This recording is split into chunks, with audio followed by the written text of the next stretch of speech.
कल हमने कर लिए थे। नेक्स्ट अभी है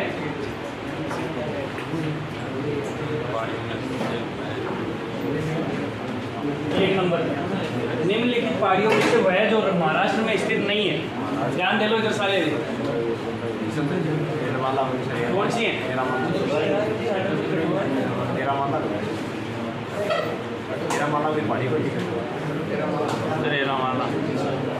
सी सी कितने सी पूजा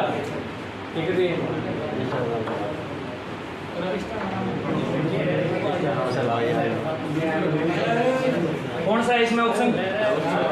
सी सी सी सी। भाई अजंता की पहाड़ियाँ मैंने आपको बताई थी। ऊपर सतपुड़ा, नीचे सतमाला और इस साइड में अजंता। हरिश्चंद्र भी उसी के साथ बताई थी महाराष्ट्र में। इसके अलावा सतपुड़ा तो विस्तार है ही। सतपुड़ा का आगे तक 3 श्रेणियां बताई थी मैंने आपको, ठीक है। महादेव, मेकाल और पहली कौन सी थी? सतपुड़ा का पश्चिमी भाग, उसका क्या नाम है?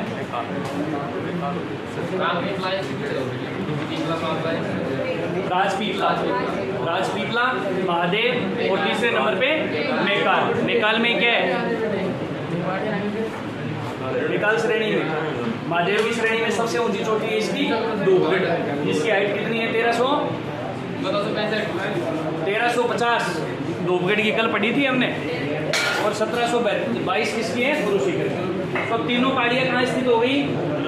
सतपुड़ा, महाराष्ट्र में, सतमाला और हरिश्चंद्र और अजंता, ये तीनों महाराष्ट्र में। तो बची कौन सी? एरामाला। तो महाराष्ट्र वाली पहाड़ी महाराष्ट्र में कुछ ज़्यादा ही, ठीक है। महाराष्ट्र में पहाड़ियाँ ज़्यादा हैं तो महाराष्ट्र वाला याद रखना मैं। इसके बाद में निम्नलिखित पहाड़ियों को पूर्व से पश्चिम के क्रम में व्यवस्थित करें। बताओ, पूर्व पश्चिम, पूर्व से पश्चिम बताओ।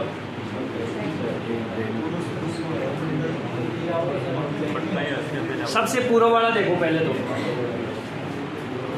भाई मैंने आपको बताई थी पटकाई बूंद की पहाड़ियों की श्रेणी कहाँ पे है?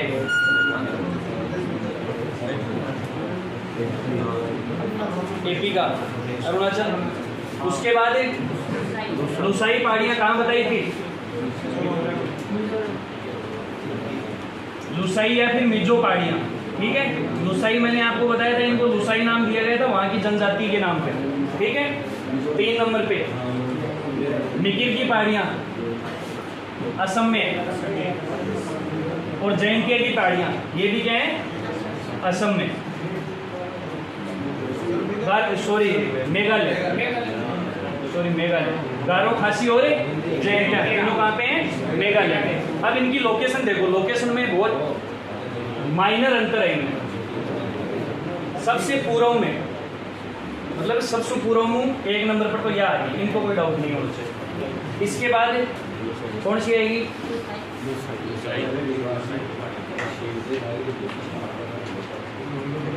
भाई मैप देखना आप, जो नॉर्थ ईस्ट का मैप है उस मैप में हम देखते हैं ये ऊपर अरुणाचल प्रदेश है, फिर आके ये इतना नीचे आ जाता है, आता है यहाँ पे।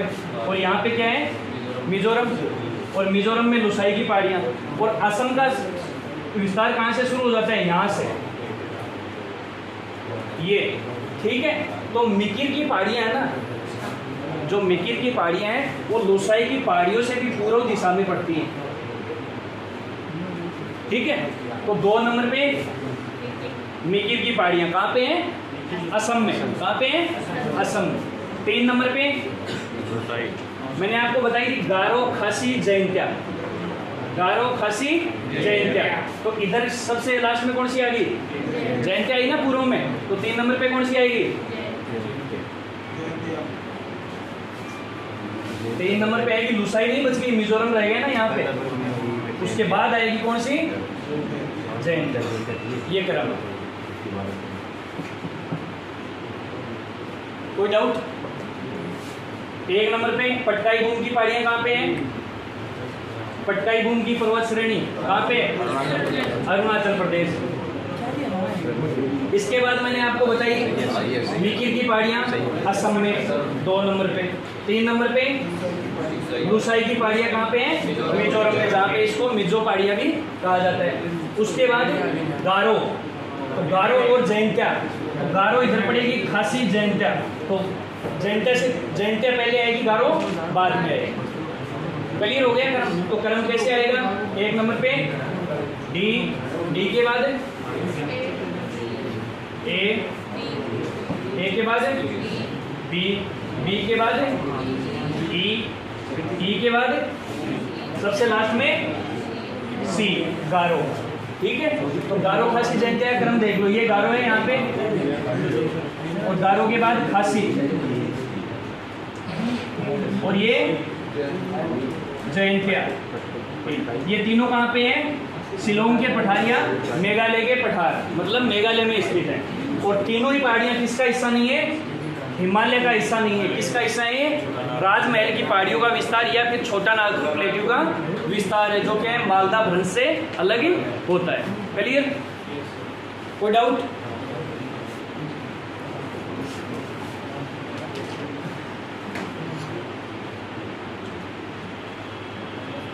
विश्व की वह एकमात्र नदी जो कि कर्क रेखा को 2 बार काटती है। ठीक है, विश्व की एकमात्र नदी है, न कि भारत की। ठीक है, तो माई नदी है, कहाँ से निकलती है? एमपी से। एमपी से निकल कर राजस्थान के बांसवाड़ा, डूंगरपुर बांसवाड़ा, वहाँ पे ये जो राजस्थान का जो साउथ हिस्सा है, यहाँ पे ये घुसेगी, ऐसे जाके ये आएगी। यहाँ से कौन सी जा रही है? कर्क रेखा। तो 2 बार काटी ना, एक तो जाती हुई रहेगी, आती हुई। और इसी रेखा पे कौन सा, ये इसी नदी पे कौन सा बांध बना हुआ है? माही बजाज सागर बांध। ठीक है, कांगो रिवर किसको 2 बार काटती है? किसको? भूमध्य रेखा को। भूमध्य रेखा को 2 बार काटने वाली नदी का क्या नाम है? Congo river. ताप्ती और नर्मदा कोई नहीं कौन काटे। ठीक है,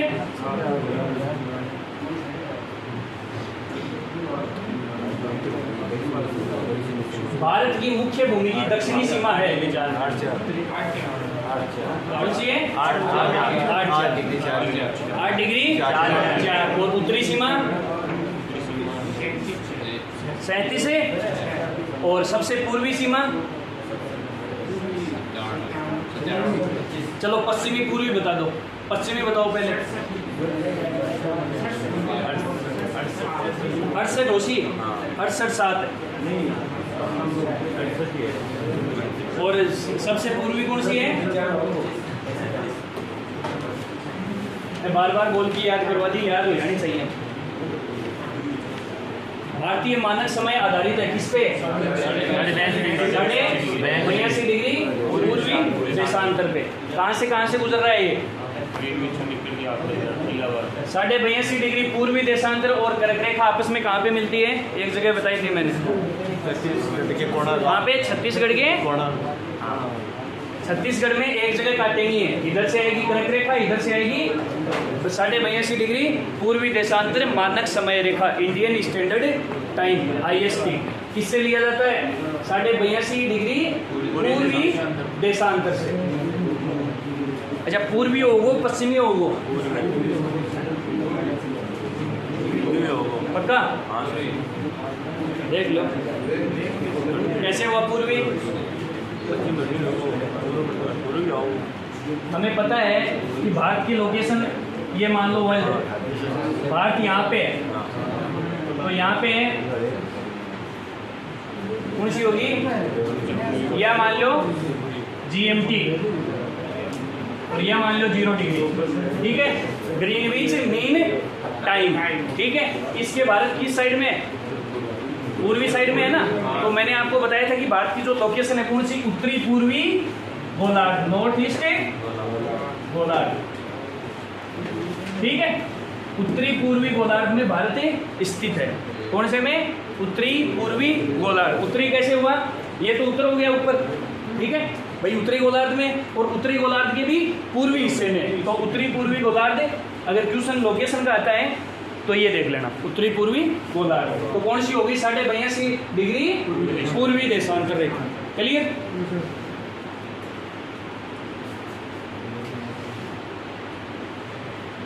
इंडियन स्टैंडर्ड टाइम और ग्रीनविच मेन टाइम में कितने का अंतर है? 5.5 घंटे आगे है पीछे? आगे है ना 5.5 घंटा। क्या हूँ आगा? GMT शो आगा, क्योंकि GMT का था पूर्व दिशा में। अगर पूर्व दिशा में हमें पता है कि सूर्य का उदय किस साइड में होता है?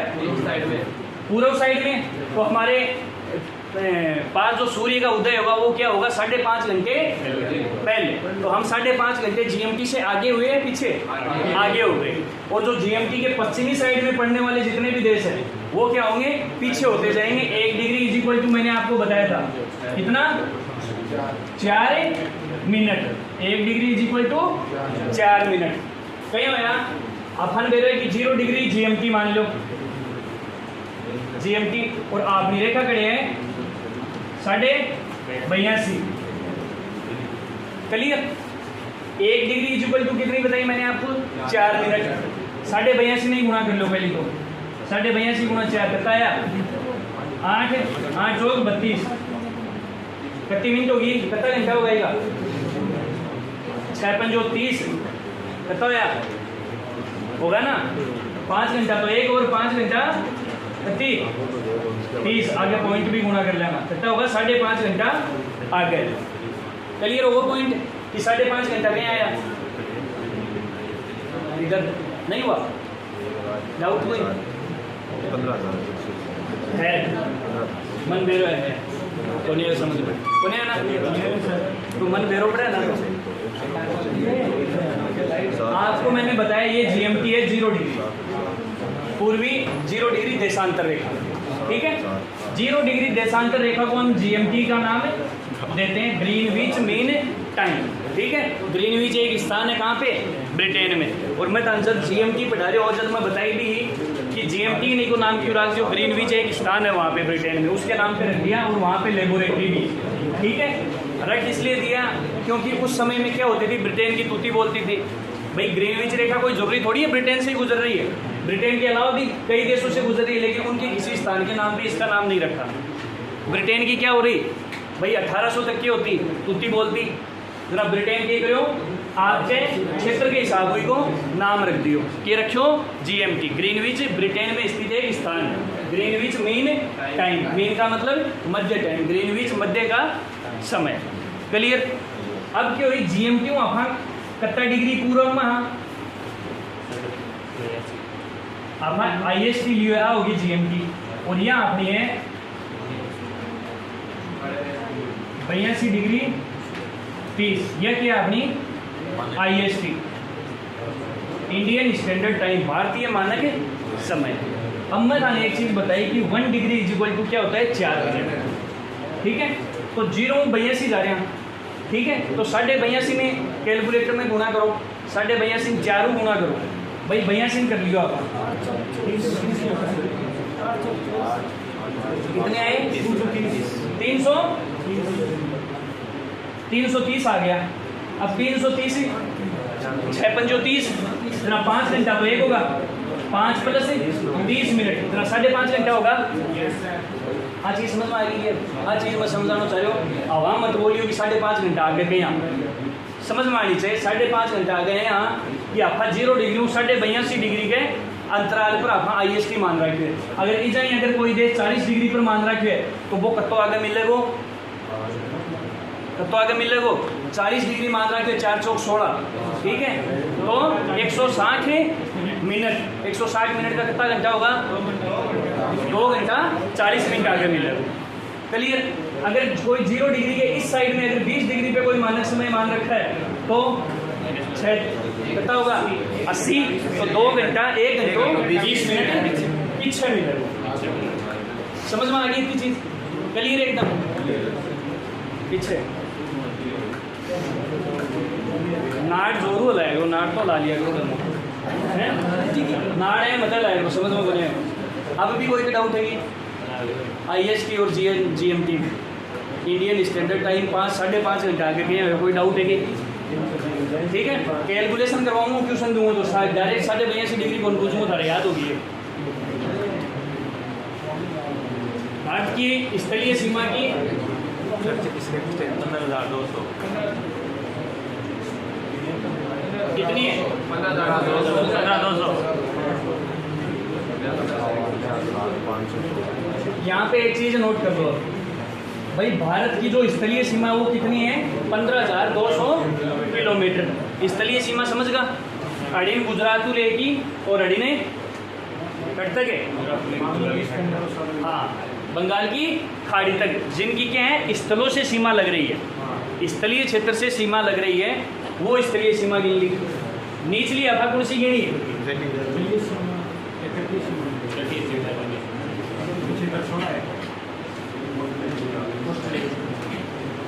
ये है, ठीक है। अब इधर से लेकर यहाँ तक इसके ऊपर वाली क्या होगी? सारी क्या होगी? लैंड बाउंड्री या स्थलीय सीमा। उसकी लंबाई कितनी है? 15,200 किलोमीटर। क्लियर? ये जो है ये सारी है तटीय सीमा या कोस्टल बाउंड्री। ये कितनी है?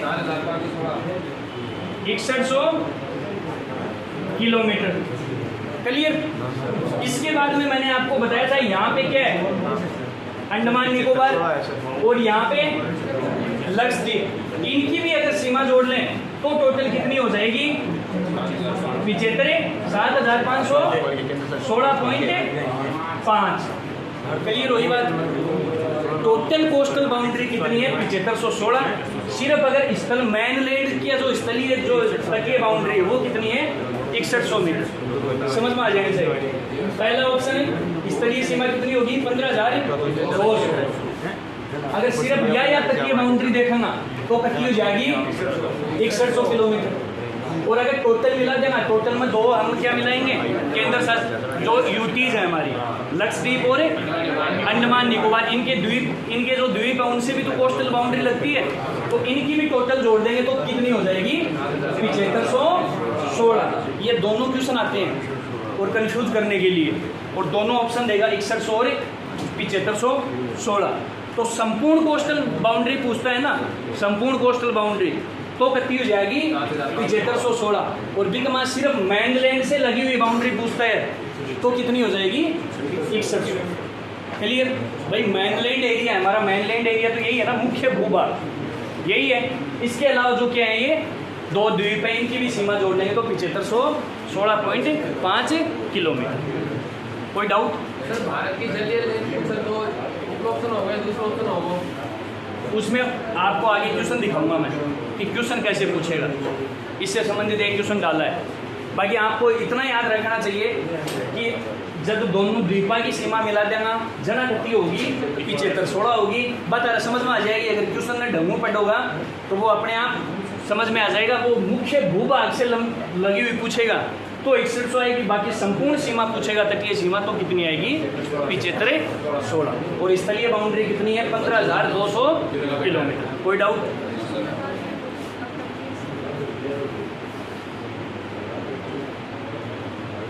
भारत की उत्तर से दक्षिण तक की लंबाई कितनी है?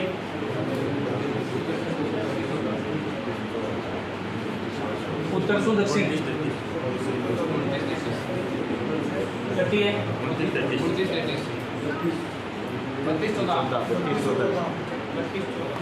3214 किलोमीटर। और ईस्ट और वेस्ट की 2933। अब मैंने आपको एक इसका रीजन बताया था कि मैंने आपको क्या बताया था? अक्षांशीय विस्तार और देशांतरीय विस्तार दोनों का अंतर लगभग क्या है? 30 डिग्री है। तो 30 डिग्री ने 4 गुना करिया 120, मतलब 2 घंटा आगो, ठीक है? 120 को आगो। अब मैं थाने एक चीज़ समझाना चाह रही हूँ कि ये जो है अंतराल अक्षांशीय विस्तार का और देशांतरीय विस्तार का कितना है? 30 डिग्री। लेकिन फिर भी लंबाई में अंतर नहीं आ रही है भाई। North to east, sorry north to south और ईस्ट से वेस्ट की लंबाई क्या होनी चाहिए? बराबर होनी चाहिए। बराबर क्यों होनी चाहिए? क्योंकि अक्षांशीय विस्तार यो तो कौन सा होगा? अक्षांशीय विस्तार यो कौन सा होगा? देशांतरीय विस्तार। इनका अंतर क्या है? लगभग 30 डिग्री है। तो इतना अंतर क्यों आ रहा है? मैंने आपको बताया था समझाए क्लास में क्यों आ रहा है। सर वेज से इसकी तरफ बड़ी कम हो जाती है। हैं? सर वो मध्य की दूरी है ना, हाँ, कम हो जाएगी सर। जो देशांतरीय रेखाओं के मध्य की दूरी जैसे ही हमें भूमध्य रेखा से ध्रुवों की तरफ जाएंगे उनके बीच की दूरी क्या होगी, कम होती जाएगी। भारत कहाँ पे है भाई, भूमध्य रेखा अणु है, देशांतरीय रेखा अणु शुरू होगी, अणु शुरू होगी, धीरे धीरे यहाँ क्या होगी, इनके बीच की दूरी क्या हो रही है, कम हो रही है। तो भारत यहाँ पे स्थित है, तो इसकी ईस्ट से वेस्ट की दूरी जो है, पूर्व से पश्चिम की दूरी क्या हुई, कम हुई। किसकी तुलना में, उत्तर से दक्षिण की तुलना में। क्लियर।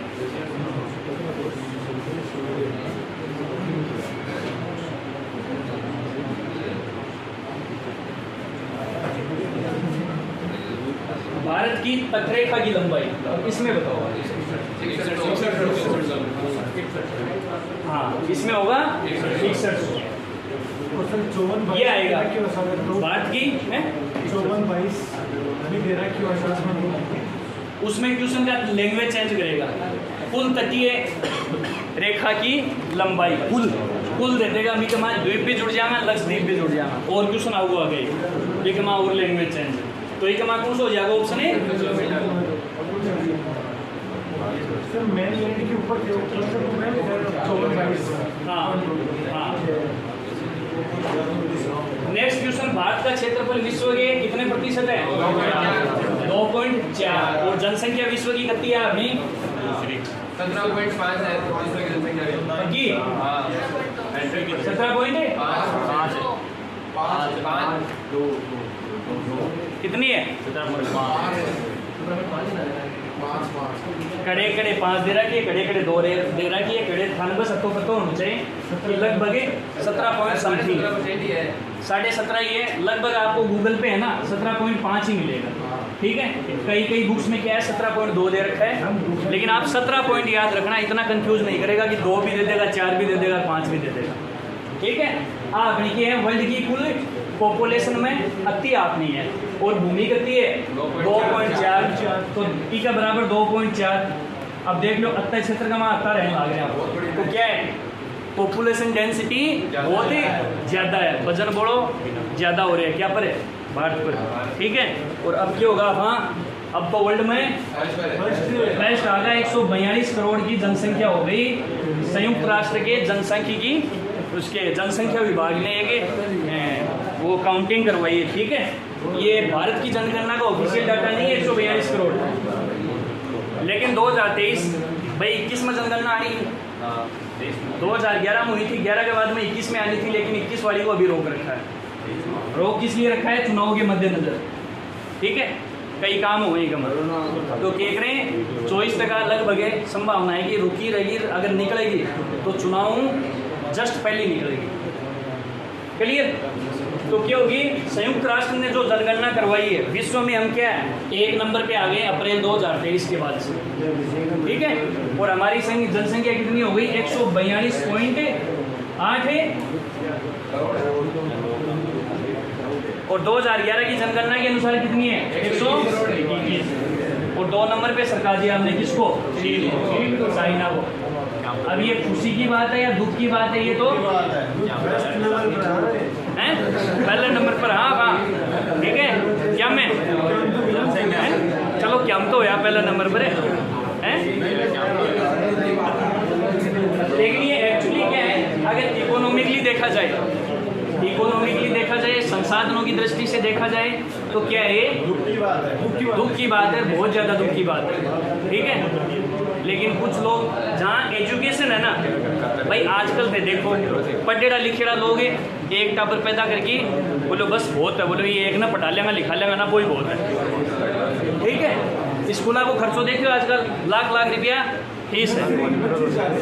हाँ, अब हमारे पास में ये जो खुली है एक स्कूल, ठीक है, ई कमा तो मेरे लिए एनुअल तनख्वाह है ना पूरी जाएगी कमा जना, एक टाबर पढ़ सके एनुअल तनख्वाह बता दी, एनुअल तनख्वाह बता दी कि बिका बाद में पूरी एक टाबर पर ही लगेगी, वो टाबर पढ़ा सके कमा बाकी।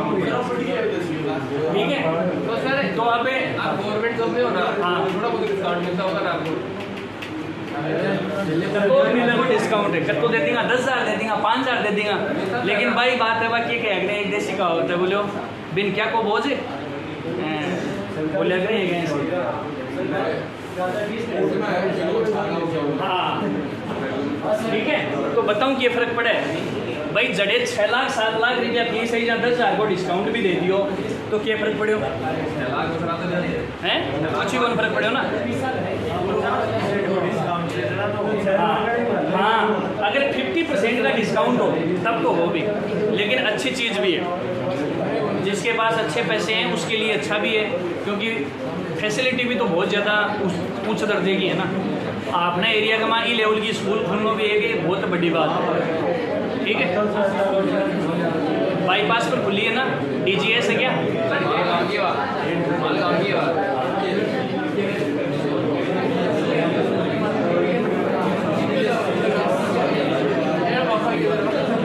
इसके बाद ये देखो भारत के कुल क्षेत्रफल का कितना प्रतिशत भाग पर्वतीय क्षेत्र के अंतर्गत आता है।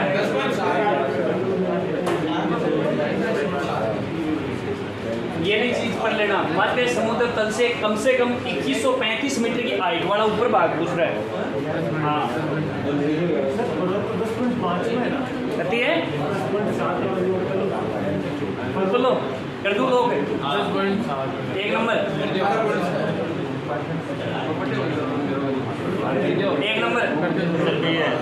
1 नंबर ये ठीक है 10.7 है। और वैसे आपको बताऊंगा अभी कुल पर्वतीय भाग होगा 29.3 भी बताया था मैंने आपको। ये पहाड़ी क्षेत्र है कुल, और इसमें क्या है एक मेजर ये मुख्य भाई जी की IT करती है, साइलेंट हो जाओ 2135 मीटर क्या है हाइट है। इससे ऊपर का जो क्षेत्र है वो कितना है 10.7 है। बाकी कुल पहाड़ी क्षेत्र या पर्वतीय क्षेत्र कितना है 29.3%। क्लियर। 1 हमने पढ़े थे, 1 रिपोर्ट आज आपको करवा दूंगा, थोड़े मोड़े क्वेश्चन है बस 5 मिनट का है।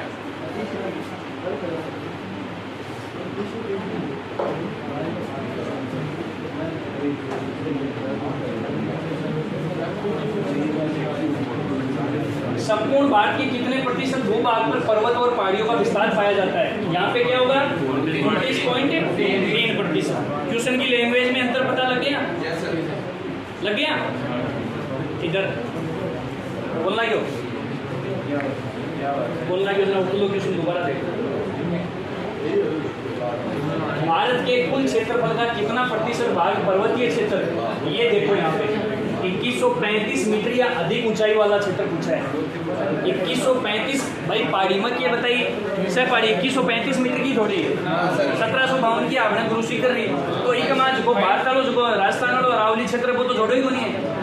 इकमा कुछ जिसकी 2135 मीटर की ऊंचाई जगह क्षेत्र है ना वह कहता ही 10% है। बाकी अगर टोटल देखा जाए भारत के भूभाग में पहाड़ी क्षेत्र वो कितना है 29.3%। क्लियर।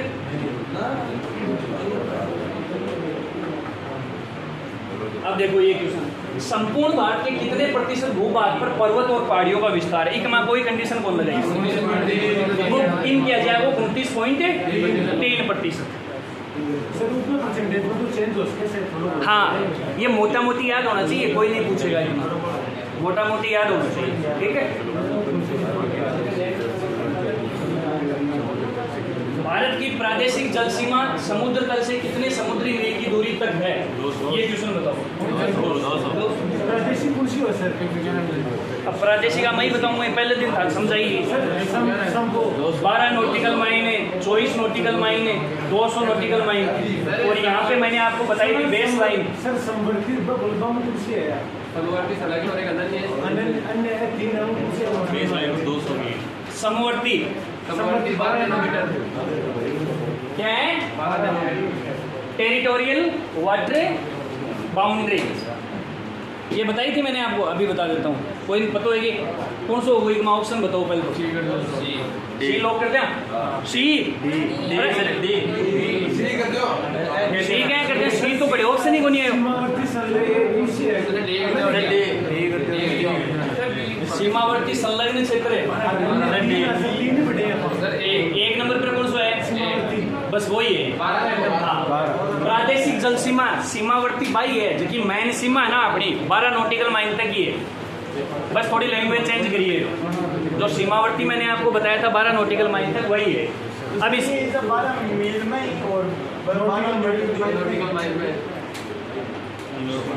नॉटिकल माइल ही है, ये कोई टाइपिंग में दिक्कत हो गई होगी। 12 नॉटिकल माइल है। एक nautical mile is equal to क्या बताया था मैंने? 1.8 किलोमीटर। 1.8 किलोमीटर। अब देखो मैं बताता हूँ ये अपनी क्या होगी? 1.8 यह अपनी होगी तटीय सीमा। समझ लो, आप आवाज़ नहीं आनी चाहिए। मैंने आपको बताई थी कि हमारी जो तटरेखा है, तटरेखा सीधी नहीं है। तटरेखा सीधी नहीं है तो क्या है, एक मेजर करने के लिए एक इमेजिनरी लाइन हमने खींच रखी है। ये होगी, मान लो हमारी तटरेखा क्या है,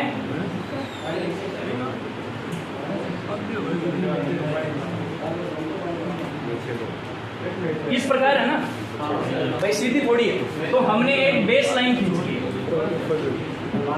ये सीधी लाइन, और यहाँ से हम मेजर करेंगे। इस बेस लाइन के अंदर बताया था अड़े तो कागलों भी गुनियाज के बिना पूछे। ठीक है, यहाँ पे क्या है, निर्दोष गमन का निषेध है। ठीक है, कोई भी नहीं आ सकता। अगर कोई भूलो बट कोई भी आगो ना भी को ऊपर भी कार्रवाई हो सकता है। या क्या अपनी बेस लाइन खींचेड़ी है, इसको बोलेंगे बेस लाइन। आधार रेखा, आधार रेखा। इसके बाद इस आधार रेखा से ये यहाँ तक ये हो गई 12 नॉटिकल माइल। ये जो हो गई 12 नॉटिकल माइल, ये हो गई 12 नॉटिकल माइल। इसके बाद मैंने आपको एक बताई थी, यहाँ पे खींचेंगे। ये क्या है, इसका क्या नाम दिया था मैंने ना 12 नॉटिकल माइल को? सीमावर्ती या समवर्ती सीमा। ठीक है, इसके बाद ये यहाँ तक ये 24 नॉटिकल माइल। ठीक है, इसको दिया था संलग्न क्षेत्र।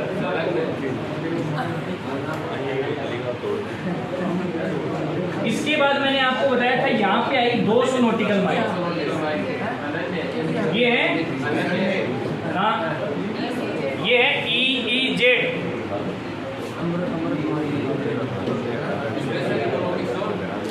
Economic exclusive economic zone.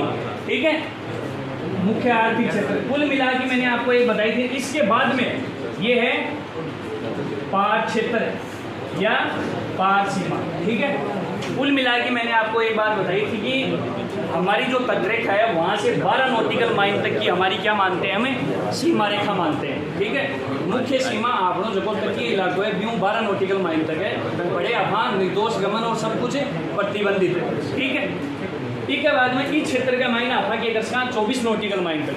इस क्षेत्र में क्या है, दूसरे देशों की जहाज वगैरह भी आ सकते हैं, व्यापारिक जहाज भी, लेकिन उनसे हम क्या करेंगे, सीमा शुल्क का वसूल करेंगे। ठीक है, इसके बाद मैंने आपको बताई थी 200 नॉटिकल माइल तक हम क्या कर सकते हैं, संसाधनों का खनिजों का दोहन कर सकते हैं। ये तो कर ही सकते हैं, साथ में सीमा शुल्क तो वसूल हमें यहाँ से लेकर 200 नॉटिकल माइल तक कर सकते हैं। 200 नॉटिकल माइल के बाद हमारी कोई अधिकार क्षेत्र नहीं है। ये हमारा नहीं है, पूरे विश्व में जितनी भी कोस्टल बाउंड्री जिससे भी लगती है सभी के लिए यही नियम लागू है कि कोस्टल एरिया से लेकर 200 नॉटिकल माइल तक के अधिकार क्षेत्र में वो कुछ भी कर सकता है। ठीक है, लेकिन यहाँ पे क्या है, 200 नॉटिकल माइल तक हम क्या कर सकते हैं, सीमा शुल्क भी वसूल कर सकते हैं।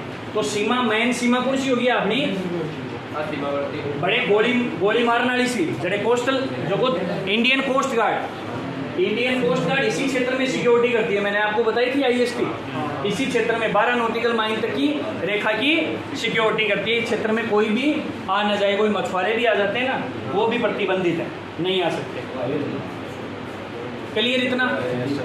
कितनी है, पहले आधार रेखा खींची, आधार रेखा से 12 नॉटिकल माइल, फिर 24 नॉटिकल माइल और लास्ट 200 नॉटिकल माइल तक हमारा अधिकार है। 200 नॉटिकल माइल के बाद उस पर पूरे किसका अधिकार है, विश्व का। ठीक है, ठीक है, भी कमाए कोई कुछ भी कर सके, कोई कुछ तो कर सके, बीच आगे चाइना थोड़ी कबड्डी खेल सके, ठीक है। लेकिन वो क्या है, वैश्विक नियमों के अंतर्गत आ जाएगा। इस 200 नॉटिकल माइल तक हमारे देश के नियम चलेंगे, जिसके भी कोस्टल बाउंड्री लगती है। क्लियर? तो इसमें आंसर क्या हो गया? 12 नॉटिकल माइल।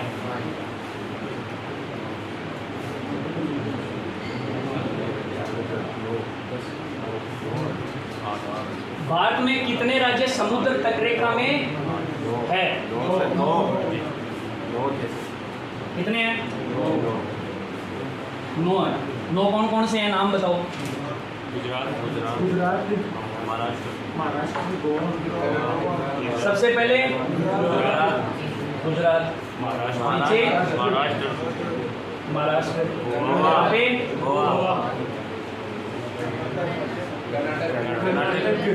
कर्नाटक, केरला, तमिलनाडु, ये तमिलनाडु, आंध्र प्रदेश, उड़ीसा, आंध्र प्रदेश, उड़ीसा, आंध्र प्रदेश के बाद है उड़ीसा, तेलंगाना नहीं है क्या? तेलंगाना, तेलंगाना, तेलंगाना माइन है। यहाँ पे कौन सा आ गया? उड़ीसा,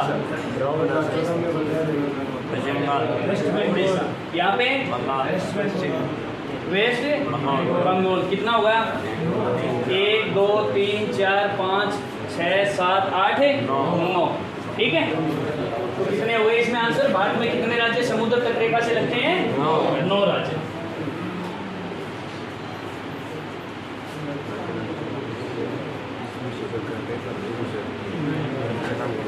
निम्नलिखित भारतीय राज्यों में से किससे होकर कर्क रेखा नहीं गुजरती?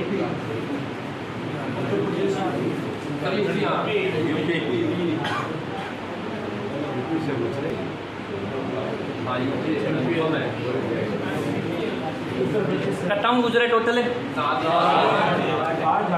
8 एक साथ ही। नाम बताओ। गुजरात, राजस्थान, मध्य प्रदेश, झारखंड, मणिपुर, त्रिपुरा, म्यांमार। लो अब खींची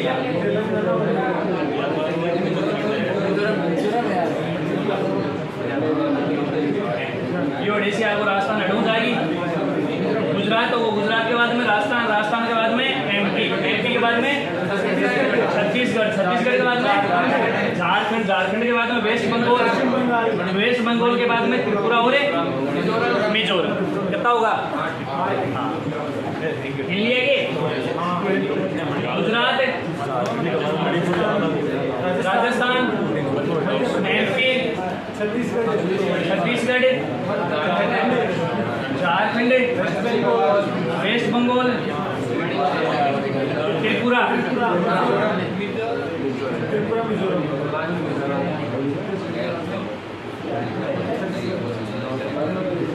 त्रिपुरा और मिजोरम। कितना होगा? 1 2 3 4 5 6 7 8। तो टोटली 8 राज्यों से कर्क रेखा गुजरती है। और ये IST से कहाँ मिलती है? छत्तीसगढ़ में इंडियन स्टैंडर्ड टाइम में भारतीय मानक समय रेखा से मिलती है। क्लियर? तो इसमें कौन सा हो गया फिर? उत्तर प्रदेश। उत्तर प्रदेश, उत्तर प्रदेश से नहीं गुजरा।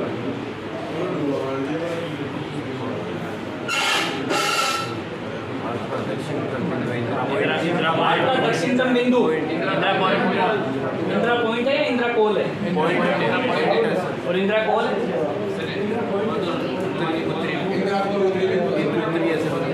ये चीज याद होनी चाहिए, तो एक साथ ही याद करवाया मत बोल बोल के। इंदिरा कोल क्या है?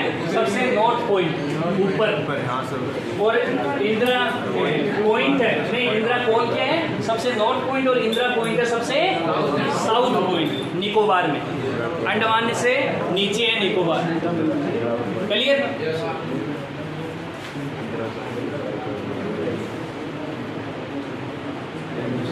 निम्नलिखित में से कौन सा स्थान भूमध्य रेखा के निकटतम स्थित है?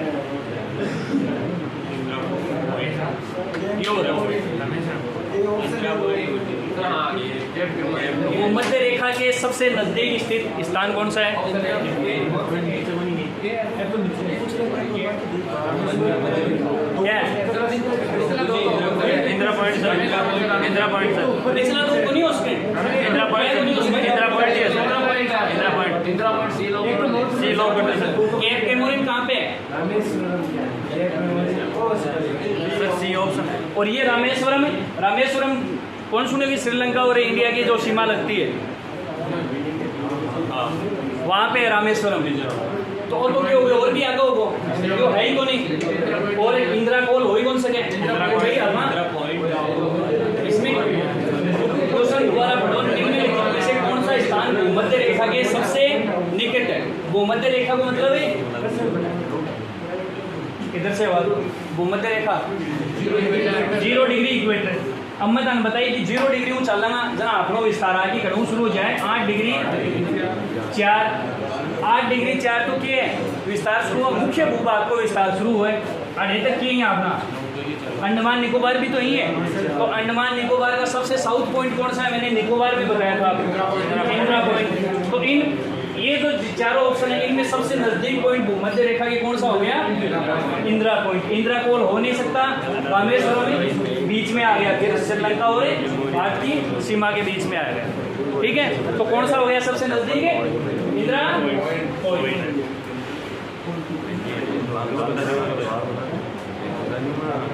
भारत की मुख्य भूमि को रामेश्वरम द्वीप से कौन अलग करता है ये बताइए। अब आगे क्वेश्चन पाक जल संधि। पाक जल संधि मैंने आपको बताई थी किसको? भारत और श्रीलंका के मध्य स्थित है। जो किसको अलग करती है पाक जल संधि? मन्नार की खाड़ी और इधर बंगाल की खाड़ी, या फिर एक छोटी सी है वहाँ ऑप्शन मिलेगा 2, या तो मन्नार की खाड़ी या बंगाल की खाड़ी मिलेगा। बंगाल की खाड़ी नहीं मिलेगा तो पाक की खाड़ी मिलेगा। ठीक है, तो पाक जल संधि किसके मध्य हो गई? भारत और श्रीलंका के मध्य। मोटा क्वेश्चन यही आएगा, डीप पूछेगा तो वो पूछेगा जो मैंने आपको बताया। ठीक है, 10 डिग्री चैनल खड़े हैं, लिटिल अंडमान और कार निकोबार। ठीक है, पंबन चैनल और 9 डिग्री चैनल 9 डिग्री। मुख्य लक्षद्वीप के भाग को मिनिकोय द्वीप से जोड़ने वाला कौन सा है? 9 डिग्री चैनल। पंबन द्वीप ये पंबन चैनल ये मैंने आपको शायद कोर्स में भी छूट गया था ना। हाँ, तो अभी मैप में बताऊंगा मैं आपको कहाँ पे स्थित है। ठीक है, याद दिलाना। इसके बाद आदम का पुल, वही सारे क्वेश्चन एक ही जगह से हैं। एडम ब्रिज निम्नलिखित में किन 2 देशों के मध्य स्थित है? भारत, बांग्लादेश, पाकिस्तान, श्रीलंका और म्यांमार। कहाँ पे है? भारत है ये है भारत और बांग्लादेश के बीच में है। आइटम ब्रिज, अरे वही है, वो राम सेतु पे बोले ना, वही है आइटम ब्रिज, वही राम सेतु और वही है। तो आदम का पुल कहाँ पे स्थित है? तो भारत और श्रीलंका। श्रीलंका ही तो गया ना राम जी, छट गया श्रीलंका। किसको लाने के लिए? माँ सीता को लाने के लिए। ठीक है, तो कौन सा हुआ है इसमें ऑप्शन है? भारत और श्रीलंका।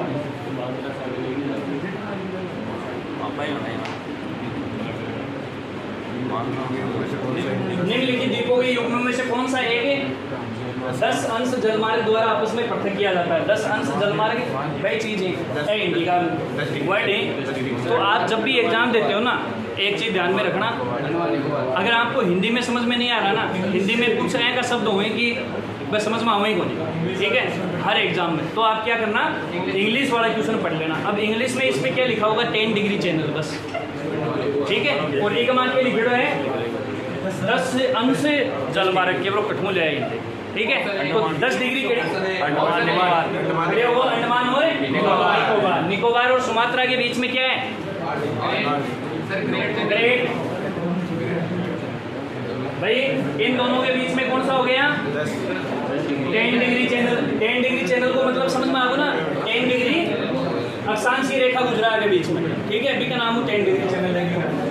ऊपर निकोबार और नीचे सुमात्रा। सुमात्रा इंडोनेशिया का आइलैंड। इन दोनों के बीच में कौन सा बताया था? 6 डिग्री चैनल या फिर ग्रेट चैनल। उसके बाद मालदीव और लक्षद्वीप के बीच में 8 डिग्री चैनल।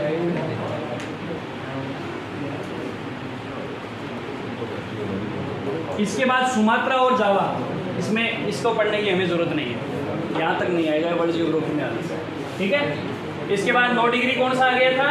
मुख्य लक्षद्वीप को मिनिकॉय द्वीप से जोड़ने वाला चैनल। ये सारे मैंने आपको कितनी बार बोल दिए, अब याद हो जाना चाहिए।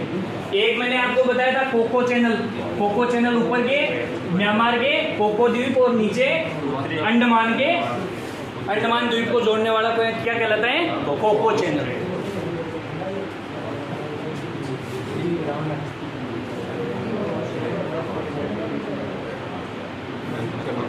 डंकन पास किसके बीच में स्थित है? ये भी मैं आपको मैप में बताऊंगा। एक तो पंबन और एक डंकन। ये मैप में दिखाए बगैर याद नहीं होगा। दीव एक क्या है? खड़े स्थित है। मैंने आपको लोकेशन बताई, काल भी बताई नहीं, मैं शाम वाली क्लास में बताई। आपको तो पहली क्लास में ही बता दी थी। कहता है 28 और 8, 28 राज्य और 8 यूटी। अभी कमाई यूटी ने दमन और दीव प्लस दादर नागर हवेली दोनों को क्या कर दिया गया? मर्ज कर दिया गया। तो दमन दीव की मैंने आपको लोकेशन बताई थी दोस्तों। दीव एक द्वीप है, कौन से तट पे? ये मैं आपके पास मैप बनाता हूँ, इसमें लोकेशन बताना मेरे को। बस ये सी है, पास है। मैंने आपको बताया था कि दीव है, तो द्वीप ठीक है, अड़े हो वो एकदम जो कोस्टल बाउंड्री है। ठीक है, यहाँ पे गुजरात से तो कौन सा लग रहा है? गोवा। दमन के तट पर दमन अड़े हैं, द्वीप अड़े हैं, और दादर नागर हवेली यो अड़े हैं। ठीक है, सीमा पर महाराष्ट्र हो रहे, महाराष्ट्र हो रहे,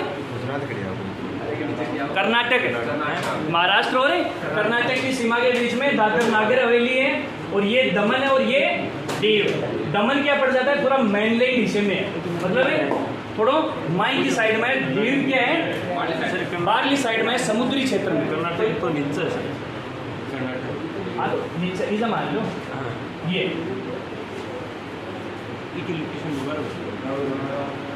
ये मैप में आपको दोबारा रिवीजन करवा दूंगा। बाकी दीव यहाँ पे, तो इसमें महाराष्ट्र के तट पर कैंसिल, गोवा के तट पर है नहीं, कौन सा बचा? गुजरात के तट पर। तो दीव कहाँ पे है? गुजरात के तट पर। कहाँ पे है? गुजरात के तट पर।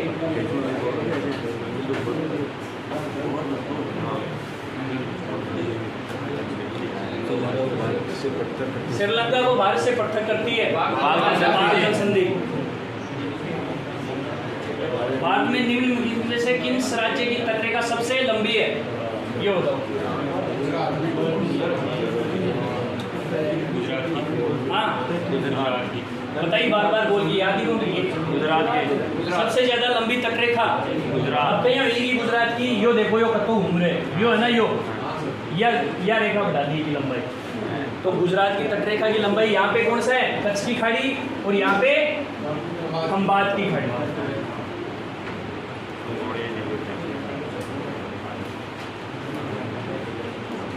खंबात की खाड़ी पड़ती है, यहाँ पे कच्छ की खाड़ी।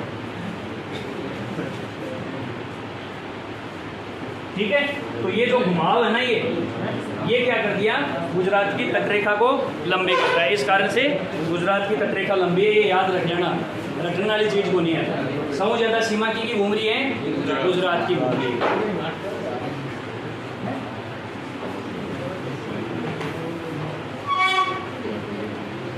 निम्नलिखित पहाड़ियों का उत्तर से दक्षिण की ओर का सही क्रम।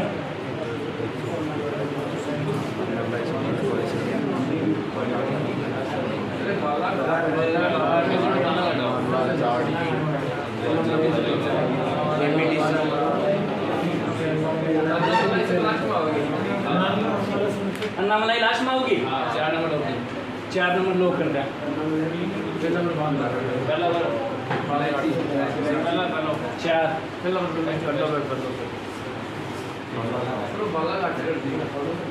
सही क्रम उत्तरों दक्षिण की तरफ सेट करना है। उत्तरों दक्षिण की तरफ सेट करना है। ऊपर लेगी नीचे तक। तो सौ पहली कौन सी आओगी? बालाघाट की पहाड़ियाँ बताई थी मैंने, कहाँ पे हैं? बालाघाट, हरिश्चंद्र, अजंता। हाँ, महाराष्ट्र में ही पढ़ा है। तो बालाघाट है महाराष्ट्र में। तो ऑप्शन डी करूँगा, वो ऑप्शन तो नीचे ही कमाए।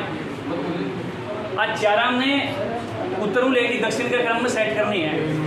तो एक नंबर पर कौन सी आएगी महाराष्ट्र में? कौन पार पड़ेगी? कौन बता इसको? बालाघाट महाराष्ट्र में एक नंबर पर। सौ ऊपर बी का नीचे नल्ला मलाई ऊपर आएंगी। आंध्रा वाले क्षेत्र में नल्ला मलाई की पहाड़ियाँ। नल्ला मलाई के बाद एक जावड़ी, और जावड़ी के बाद सबसे दक्षिण में अन्नामलाई, और अन्नामलाई की सबसे ऊंची चोटी अनाईमुरी 2695 मीटर। 2695 मीटर। 2 नंबर पर कौन सी पड़ी? अबकाल 2637 मीटर। डोडा बेटा कौन सी है? किसकी चोटी है? नीलगिरी पहाड़ी। ठीक है, तो इसका क्रम क्या हुआ है? एक के बाद नल्ला मलाई 2 और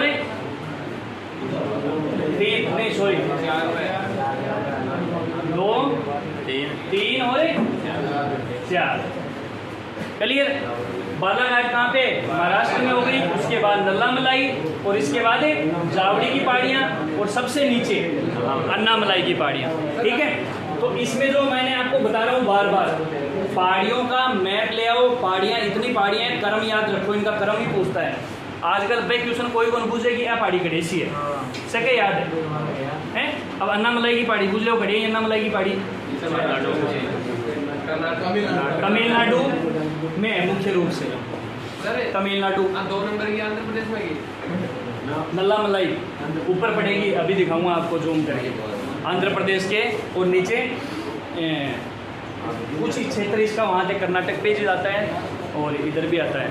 तमिलनाडु में नहीं आता इसका, तो ऊपर ही पड़ गई। उसके नीचे आएगी जावड़ी।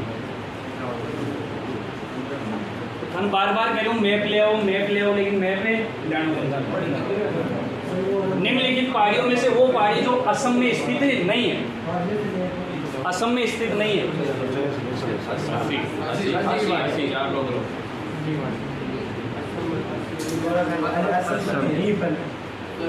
ये याद कर लेना। तो ये पहाड़ियाँ मिसमी की पहाड़ियाँ, मिकिर की पहाड़ियाँ, रेंगमा की पहाड़ियाँ, तीनों कहाँ पे हैं? खासीगढ़ है ना, खासीगढ़ है भैया, मेघर। ठीक है, तो इसमें ऑप्शन कौन सा हो गया? मिसमी पहाड़ियाँ, मिकिर पहाड़ियाँ, रेंगमा। मिकिर, रेंगमा, बरेल रेंज। मिकिर, रेंगमा, बरेल रेंज पड़ेगी। तो मिकिर, रेंगमा और मिसमी, ये सारी पहाड़ियाँ कहाँ पे पड़ेगी? चलिए असम में, असम में इसे एक मिसमी कड़े है।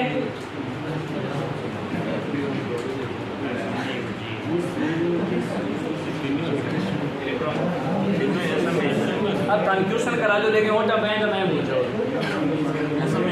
ठीक है, देखो गूगल में कड़े हैं मिसमी पहाड़ी, तीनों देखो, फटाफट देखो। खाना बता के चल जाओ, जाओ कि भूल जाओ दूसरे दिन।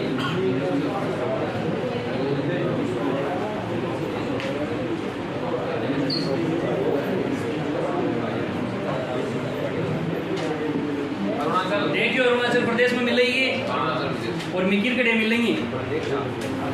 देखा है बड़ा तो आती होनी, देख श्याम तो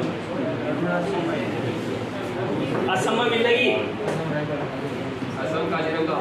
काजीरंगा नेशनल पार्क है यहीं पे, और कौन सी बच गई? रेंगमा आगड़े है अभी। हाँ सर्च कर लो, अभी बड़े ही मिलेगी।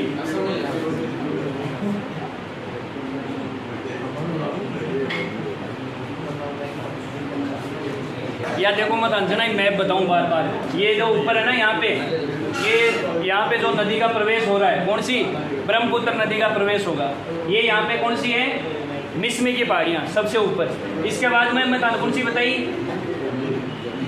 मिकिर, रेंगमा, बरेल रेंज। ये पहाड़ियाँ एक साथ है, मिकिर, रेंगमा। तो मिकिर, रेंगमा दोनों कहाँ पे है? असम में। मिकिर और रेंगमा पहाड़ियाँ। तो मिकिर, रेंगमा होगी ये जो क्षेत्र है ना, मैं आपको इसलिए बोल रहा हूँ बार बार कि मैप ले आओ, लेकिन थाने ले आओ।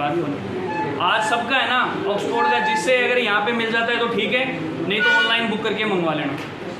ऑक्सफोर्ड का मैप न्यू एडिशन, ठीक है।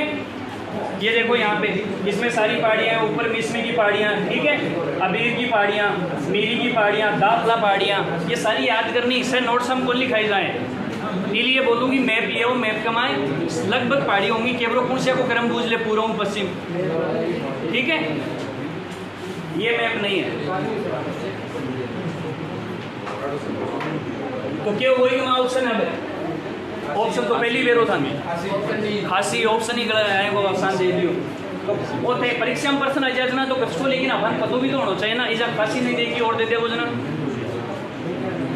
ठीक है। तो मिकिर की पहाड़ी कड़ेई, मिकिर की पहाड़ी असम में, मिकिर और रेंगमा दोनों असम में है, पास में। और यहीं पे कौन सा है national park, Kaziranga national park है, कहाँ पे है, असम में। इसके बाद जो मिसमी पहाड़ियाँ हैं, मिसमी पहाड़ियाँ ये जो अरुणाचल प्रदेश है, इसमें सबसे ऊपर यहीं पे, इसके पूर्व में जो ब्रह्मपुत्र नदी प्रवेश करती है उसके पूर्व में स्थित है। क्लियर।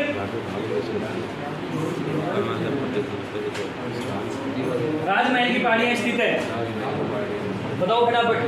तो मैं कौन है राजमहल की पहाड़ी, अरे यार पानी P low. Jharkhand sir, Jharkhand sir, Jharkhand इनको बाकी रखा झारखंड है सर,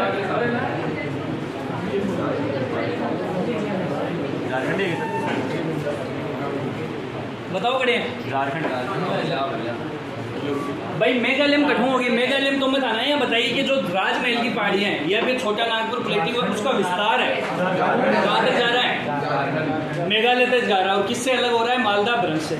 लेकिन जो ये जो राजमहल की पहाड़ियाँ स्थित है, ये कहाँ पे है, झारखंड नहीं पड़ गई इधर वेस्ट साइड में, इस साइड में सबसे। तो झारखंड में कौन सी है, राजमहल की पहाड़ियाँ। तेलंगाना ये तो हो ही कौन सके, मध्य प्रदेश है ही को नहीं। मेघालय गारो खासी जैनता, मेघालय में 3 ही पहाड़ी है मुख्य, गारो खासी और जैनता। अति बार बोल चुके हूँ, याद हो जानी चाहिए अब तो। और वो कर्म ही भूल रहा हूँ मैं, पश्चिम लेगी पूर्व को क्रम है, गारो खासी जैनता, गारो खासी जैनता है। तो सर थोड़ा नागपुर भी झारखंड में हैं? हाँ, ये एक ही चीज़ है, एक ही चीज़ बोल दो चाहे आप इसमें। पूर्वी तटीय मैदान का एक अन्य नाम क्या है,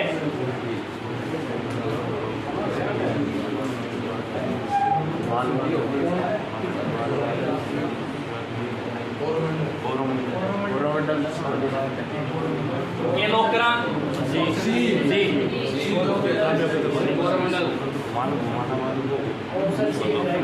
ये है मैप, ठीक है। इसमें यहाँ पे कौन सा हो गया, कोंकण तक, कोंकण तक, कोंकण से नीचे ये मालाबार, और मालाबार के इस साइड में तो बच गया कौन सा, कोरोमंडल। यहाँ पे ये कोरोमंडल तमिलनाडु में बताया था मैंने आपको, जहाँ पे सबसे ज्यादा लौटते वक्त बारिश होते हैं। उत्तर पूर्वी मानसून से सबसे ज्यादा बारिश तमिलनाडु के कोरोमंडल तट पे होता है। तो कोंकण और मालाबार कहाँ पे हैं, पश्चिमी में, पश्चिमी घाट में, और पूर्वी हिस्से पे कौन सा है, मालाबार कोरोमंडल पे। तो यहाँ ऑप्शन क्या हो जाएगा, पूर्वी तटीय मैदान का एक अन्य नाम है क्या है, सी, कोरोमंडल तटीय मैदान। कोई डाउट,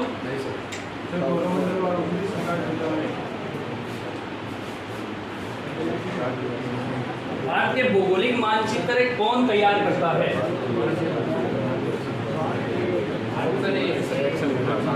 सर्वेक्षण विभाग, सर डी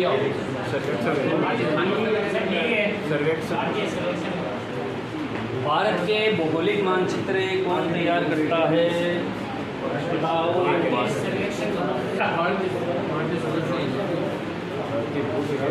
भाई दो तो काटूं, कौन सा काटूं भाई, तो वही कौन सा, अध्ययन काट दो, वो काट दूं, ये भी काट दो, वो भी काट दूं, एक को हो गया है, ये में काट दूं, ये ऐसे बहुत कॉन्फिडेंस है धर्म तो, जरा बचोगे। भारतीय सर्वेक्षण विभाग, भारतीय सर्वेक्षण विभाग की स्थापना कब हुई थी?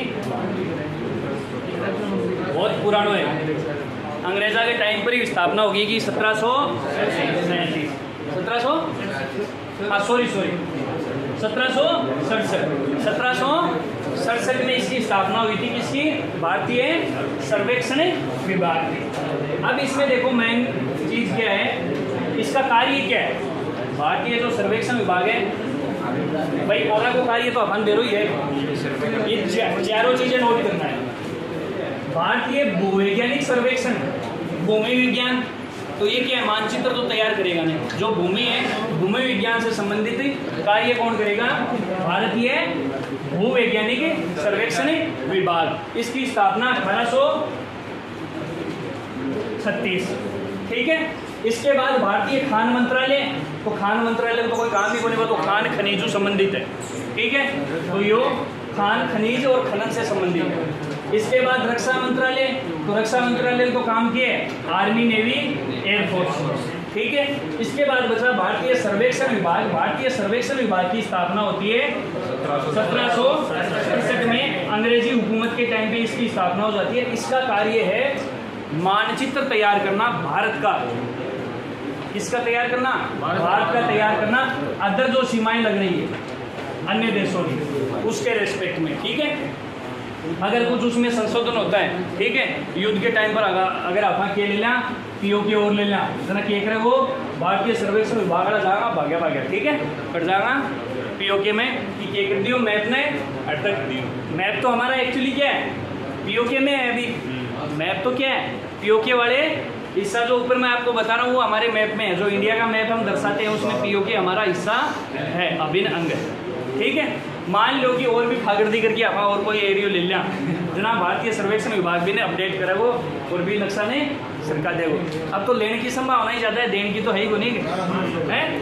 142 करोड़ होगा यार, एक जापटा मारा तो ही जाओ काम है, गलत है। अब इसका एक काम और देखो, एक चीज़ नोट करना है यहाँ पे, भारतीय सर्वेक्षण विभाग, भारतीय सर्वेक्षण विभाग राज्य है ना, राज्य की सीमाएं, राज्य की सीमाओं में सिर्फ सलाह देने का काम करता है, तय कौन कर सकता है? क्योंकि राज्य के आगो इंटरनल मामला आगो तो भी हमारे केंद्र सरकार की भूमिका और राज्य सरकार दोनों की भूमिका ज़्यादा हो जाएगा। तो भारतीय सर्वेक्षण विभाग सिर्फ सलाह का काम कर सकता है केंद्र आपस में राज्यों की सीमाओं के अंदर कोई विवाद है तो, ठीक है। हाँ, बाकी बाहरी सीमा जो है, बाहरी देशों से सीमा तय करने का काम है या निर्धारण और मानचित्र जारी करने का काम किसको दिया गया है? भारतीय सर्वेक्षण विभाग, जिसकी स्थापना होती है 1767। कोई दिक्कत?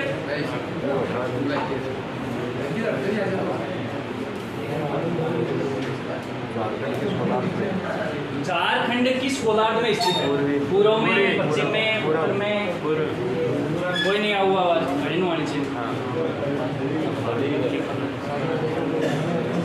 झारखंड कौन से गोलार्ध में स्थित है?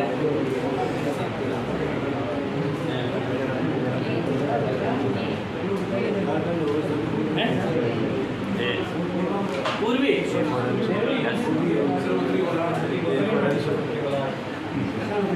और दूसरा आंसर क्या है? मेरी तरफ हूँ पश्चिमी। और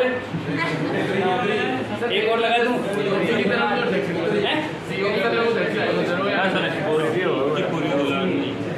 भाई पश्चिम और दक्षिण है तो काट ही दो, काटने में कोई दिक्कत? कौन सा काट दूँ?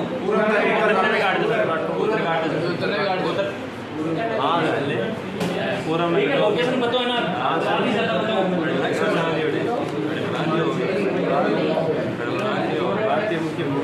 भारतीय मुख्य भूभाग में कितने महासागर मिलते हैं? भारतीय मुख्य भूभाग में कितने महासागर मिलते हैं बताओ?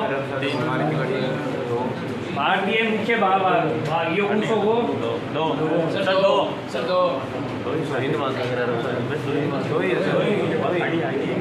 ये इस क्षेत्र में कौन कौन से महासागर या कितने मिलते हैं? दो का नाम बताओ। अरब सागर,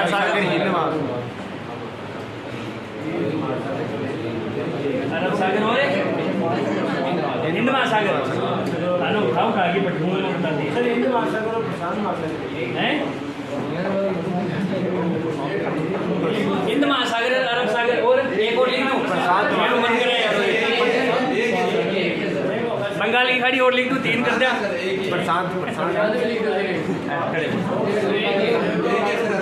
मैं ये बताइए, महासागर हिंद महासागर एक ही है जिसकी सीमा बाहर से लगती है। इसका हमने नाम दे रखा है इधर बंगाल से बंगाल की खाड़ी, इधर अरब सागर, ये इसी के भाग है। अरब सागर है, महासागर थोड़ी है, हैं? सागर है ना, सी है ना, सी और ओशियन इंग्लिश वाले, ठीक है। तो महासागर सिर्फ क्या है, एक अरब है हिंद महासागर। क्लियर? 2 और 3 करें, हाथ मारे हैं, हैं?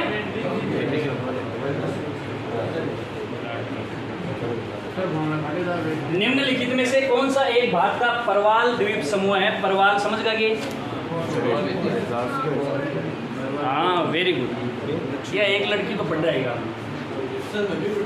हैं? नहीं, लड़का तो सही होशियार है तो सही होशियार है। लड़कियां ज्यादा होशियार हैं, बोलने को नहीं गए, हैं?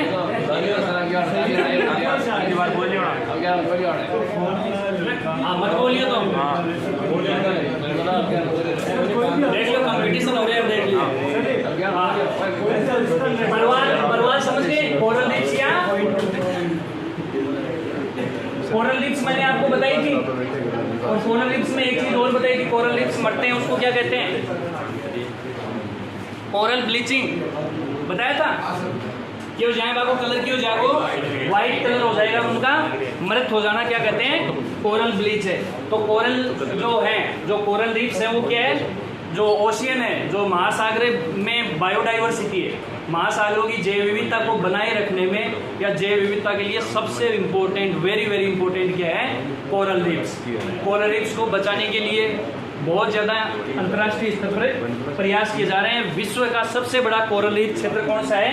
यहाँ पे हम ऑस्ट्रेलिया पढ़ेंगे, नीचे ऑस्ट्रेलिया के पूर्वी साइड में यहाँ पे विश्व का सबसे बड़ा कोरल रीफ क्षेत्र है, ठीक है, यहाँ पे।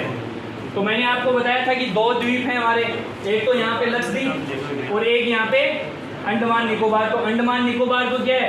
ज्वालामुखी प्रक्रिया से बताया था बोल के। और ये क्या है?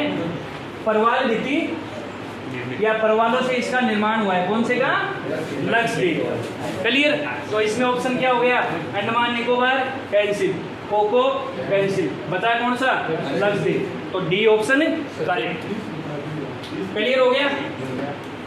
विश्व के सबसे ज्यादा कोरल रीफ्स कहाँ पे पाई जाती हैं? ऑस्ट्रेलिया के पूर्वी तट पर, ऑस्ट्रेलिया के पूर्वी तट पर। हाँ बताओ। भारत के राज्यों का निम्नलिखित में से कौन सा युग्म सबसे पूर्वी और सबसे पश्चिमी? है तो बता देगा। सब सु पूर्व को राज्य, सब पश्चिम को राज्य, वो तो देख लो। तो ये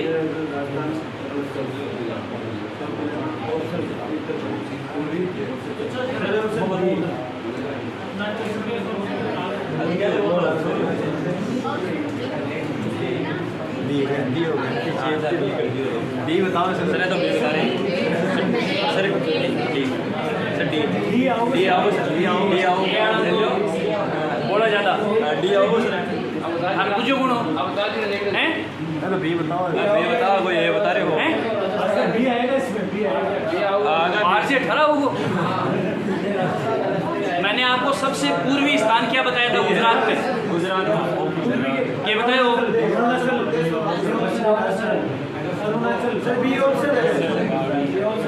अरुणाचल प्रदेश है भाई। सबसे पूर्व में मैंने आपको अरुणाचल प्रदेश बताया। ये तो वही कौन से असम बीच में पड़े, वो यो गलत, असम राजस्थान गलत। अब 2 ही है, आत्मा देखो। ऑप्शन है डी। अरुणाचल प्रदेश सबसे पूर्व में, गुजरात सबसे पश्चिम। ठीक है भाई, मत बताइए। तो गुजरात की है, इन्होंने परेशान पहचान करें। ठीक है, सौ लंबी तटीय रेखा भी है, सौ ज़्यादा पश्चिम में स्थित अरुणाचल प्रदेश पूर्व में और सौ ज़्यादा पश्चिम में गुजरात। तो क्यों को सबसे पूर्वी और सबसे पश्चिमी राज्य को इंगित कौन करता है? अरुणाचल प्रदेश और गुजरात। कोई डाउट?